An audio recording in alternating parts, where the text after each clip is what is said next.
Muy buenas a todos y bienvenidos a mi canal. Bienvenidos al análisis del capítulo 84 de Shingeki no Kyojin, o para mí un capítulo que sienta las bases a nivel de construcción y de guión de este momento tan importante que estamos viviendo a nivel de la historia de Shingeki no Kyojin, como es el punto en el que se encuentran la facción de Marley y la facción de Paradis, los protagonistas de los dos bandos que llevamos viendo desde el principio de la serie. A nivel de construcción de mensaje, uno de los mensajes más importantes que quiere mandar esta serie es la reconciliación o la posible colaboración entre las dos partes que han estado en guerra durante muchísimo tiempo. Siempre hablamos de esta rueda de violencia y de dolor que se está causando Marley y Paradis unos a otros en los 2000 años que está durando el conflicto. Por eso es un instante tan importante en lo que es la propia serie, y por eso necesitábamos un capítulo entero para ver cómo era este enfrentamiento o este cara a cara entre las dos partes. Si va a haber una colaboración entre las dos facciones, tiene que estar bien construida y se tienen que sacar a la luz de cierta manera los conflictos y el pasado de los personajes para ver cómo se han hecho daño, cómo unos han afectado a otros, y se hace en este capítulo además con un montón de metáforas y cosas bien construidas que me han gustado, sacando a la luz momentos muy duros para cada uno de los personajes y dejándonos un episodio que para mí es, como digo, la calma antes de la tempestad, el momento anterior a que todo explote, porque al final del capítulo veis lo que ha salido, los Azumabito y el puerto están en manos de los jagueristas y nuestros protagonistas juntos necesitan recuperarlo. Así que nada, vamos a entrar un poco a hablar de este capítulo, de ver las cosas que nos cuenta, las metáforas tan bonitas que plantea en algunos momentos también, y cómo los protagonistas tratan de deshacerse de un conflicto tan largo y potente como es el de Marley y Paradis en pos de un mundo mejor. Ya sabéis, para no perderos ningún análisis de Shingeki no Kyojin, suscribíos a mi canal, dad a la campanita también para no perderos los avisos, y vamos ya con el análisis del capítulo 84 de Shingeki.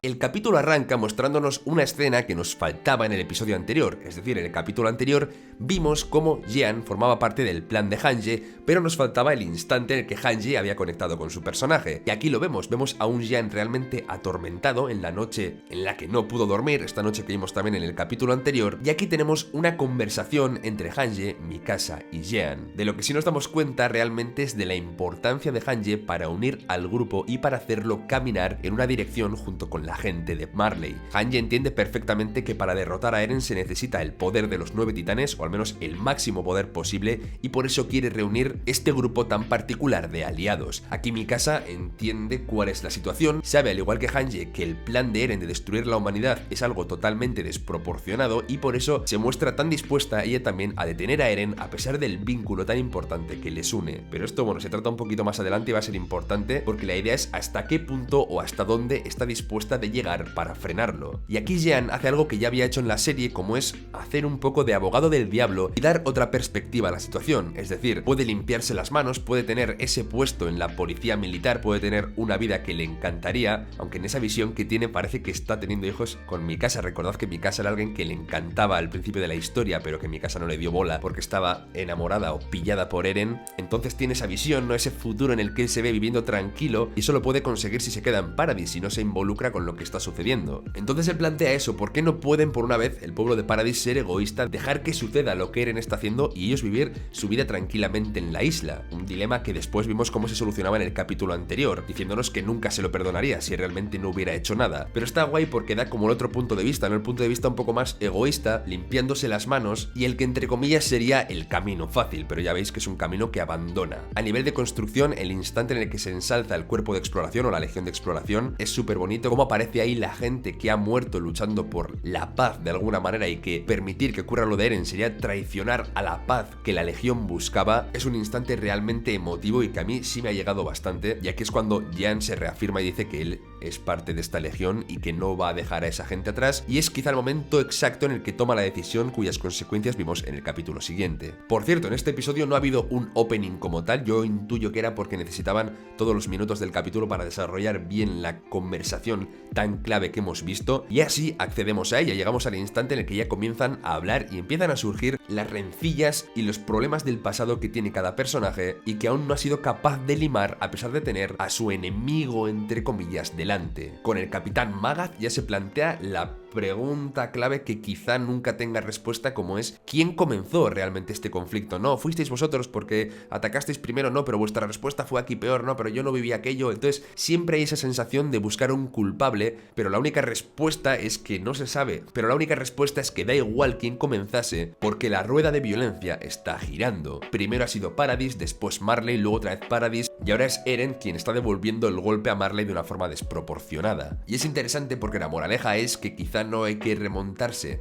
a cuál es el origen del problema, sino a intentar solucionarlo, y eso sí que me ha gustado. Además, Hanji hace un comentario muy interesante que se aplica a la vida diaria, y es básicamente que para conocer el mundo o dejar atrás esa ignorancia que te hace creerte enemigo de la gente que está más allá, la solución es viajar y conocer e interesarse para darte cuenta de que tu enemigo o ese demonio que puede vivir en Paradis realmente es alguien como tú que también tiene su historia, y que muchas de las guerras que se cimientan en el odio simplemente se curarían conociendo al enemigo, entre comillas. Es un poco el mensaje, y la verdad que me gusta también que se lance en un momento tan interesante de la historia. Después se plantea otro de los conflictos o dilemas claves, sobre todo que afectan a Mikasa y a los compañeros más cercanos de Eren, y quien lo propone es Annie. Dice: ¿qué haríais si realmente vuestro plan inicial, es decir, no matar a Eren, sino tratar de convencerle de que no debe hacer eso, falla? ¿Estaríais dispuestos a llegar hasta la última consecuencia? ¿Seríais capaces de matar a Eren para frenar el retumbar? Y aquí Mikasa pues se pone un poco tensa porque ella tiene un vínculo muy importante con Eren. Annie incluso también se pone un poco en modo pelea, pero acaban arreglándolo, entre comillas, diciendo que bueno, que lo que tienen claro es que tienen que intentar llegar hasta Eren juntos. Hasta ese punto sus objetivos son objetivos comunes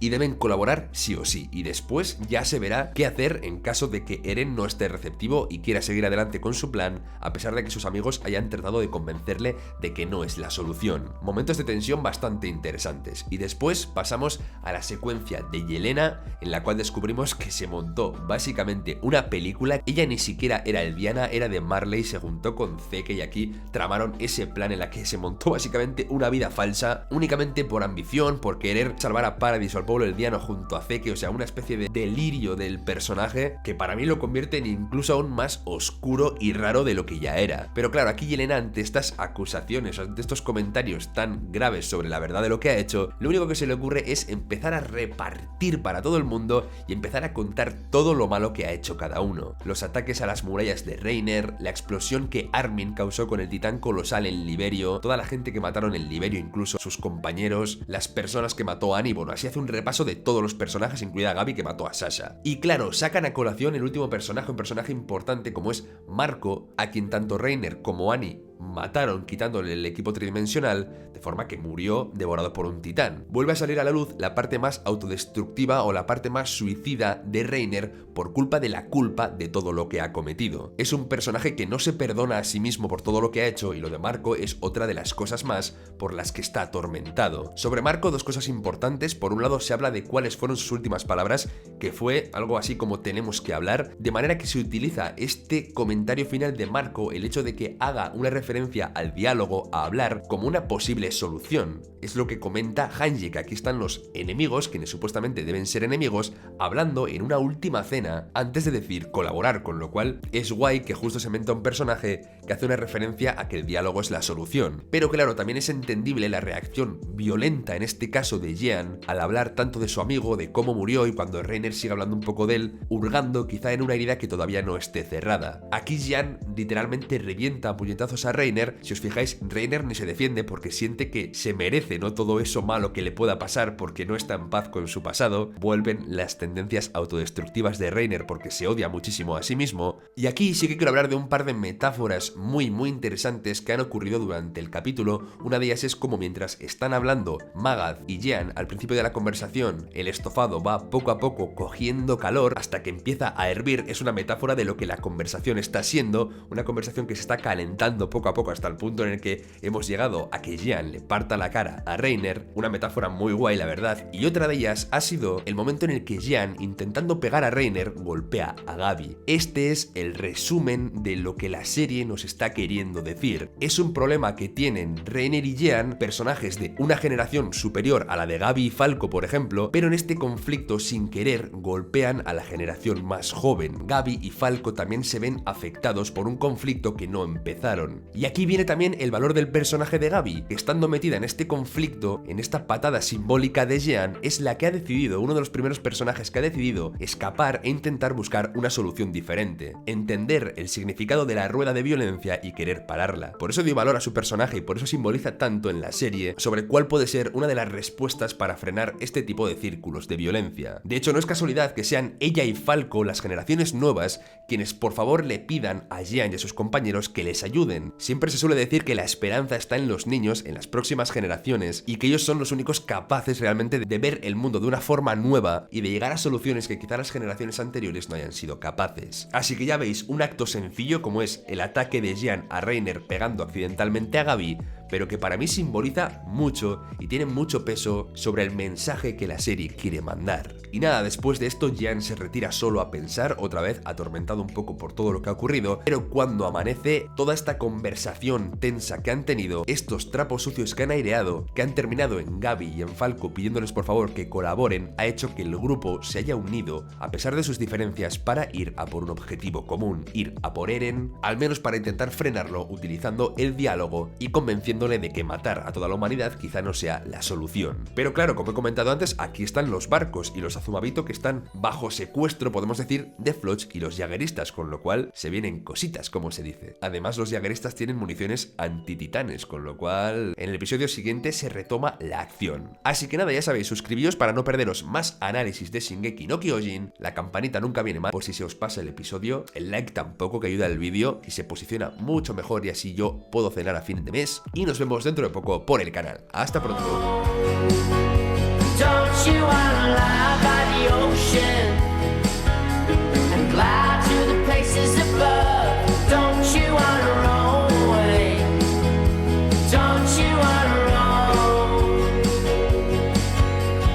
I'll go where the wind